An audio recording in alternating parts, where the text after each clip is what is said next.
নিষেধাজ্ঞা উপেক্ষা করে বঙ্গোপসাগরের সোনাদিয়া চ্যানেলে মাছ ধরছিলেন এফবি মাসুম নামে একটি ফিশিং ট্রলার।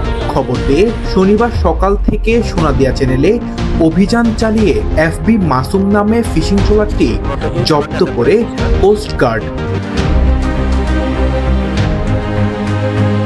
এ সময় ট্রলারে থাকা ৯ মেট্রিক টন বিভিন্ন প্রজাতির মাছ জব্দ করা হয়। পাশাপাশি আইন অনুযায়ী জাল পুড়িয়ে দেওয়া হয় এবং ট্রলার মালিককে 40,000 টাকা জরিমানা করা হয়।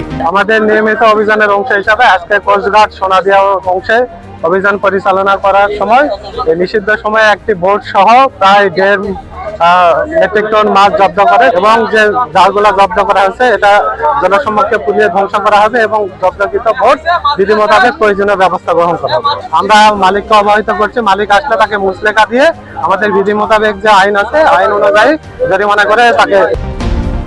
সামুদ্রিক জলসীমায় মাছের সুষ্ঠু প্রজনন, উৎপাদন, সামুদ্রিক মৎস্য সম্পদ সংরক্ষণ ও টেকসই মৎস্য আহরণের জন্য 15 এপ্রিল থেকে 21 জুন পর্যন্ত মোট 58 দিন সব ধরনের মৎস্য নৌযান কর্তৃক যে কোনো প্রজাতির মাছ আহরণ নিষিদ্ধ ঘোষণা করে সরকার।